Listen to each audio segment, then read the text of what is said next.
আসসালামু আলাইকুম দর্শক, বলছি রেডিও ক্যারা বেড়াতে। আমি সংবাদ পড়ছি তারসিরা টিভিতে। সংবাদের শুরুতেই শিরোনাম, তারপর বিস্তারিত। অমাবস্যার রাতে চাননি চিকচিক করতেছে, যদিও অন্ধকারে শয়তান ভয় পাইতেছে। উত্তরবঙ্গের মানুষ গাঁজা খেয়ে দিনের বেলা চাঁদ দেখতেছে, দক্ষিণবঙ্গে ঘূর্ণিঝড়ে বাড়িঘর নদীতে ভাসতেছে। এদিকে ওগান্ডা টিভি আপনাদের মাথা নষ্ট নিউজ শোনাইতেছে। এদিকে ঢাকা টু চট্টগ্রাম অভিমুখী সোনার বাংলা এক্সপ্রেস ট্রেনের লাইন ক্রস হলে বিশাল বড় দুর্ঘটনা হয়। জানা যায় এই মর্মান্তিক দুর্ঘটনায় মানুষের কোনো ক্ষয়ক্ষতি না হলেও ট্রেনটি এখন ঢাকা মেডিকেল হসপিটালে ভর্তিরত অবস্থায়। অন্যদিকে ইউরোপের উন্নতশীল দেশ ফ্রান্সে 98% মেয়ে হয় বিয়ে বসতে পারতেছে না ছেলের অভাবে।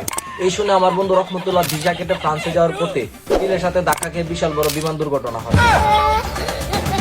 জানা যায় দেশে বিয়ে করতে না পারায় আমার বন্ধু বিদেশে অর্থাৎ ফ্রান্সে রওনা হয়। এখন বিয়ে তো দূরের কথা, পরকালে গিয়ে বিচ্ছেদের কবিতা লিখে কবি উপাধিতে ভূষিত হয়।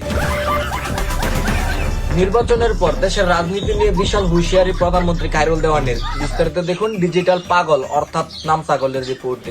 জয় বাংলা চোদাও, এনসিপি চোদাও, পুটকি মাইরা লাল কইরা দিব সব শালাক। জাতীয় পার্টি চোদাও, জামাত চোদাও, আর জাইঙ্গার নিচে টাকা জমাইবা শালারা। তো দর্শক, এতক্ষণ দেখছিলেন নদীর 60 হাত গভীর থেকে পাওয়া আবাইদ্যা খবর। এখন দেখবেন বুকাস্টিং সংবাদ। রংপুরেতে আমার এক কাছের বন্ধু 6 মাস অনলাইনে প্রেম করলে ওই মেয়েকে বিয়ে করার পর সে পূর্ণতা পায়। বিয়ের 3 দিন পর বন্ধুর বউয়ের ডেলিভারি হলে সে কচু খেতে ফাঁসি দেওয়ার আগে ফেসবুকে পোস্ট করে, অনলাইনে বিয়ে করুন, লাইফে প্রতিষ্ঠিত হন। দিনে 3 বেলা সেহরি খেয়ে সারা রাত রোজা রাখেন আপনার চ্যাট লিস্টের 3 নাম্বার চুদলিং পং।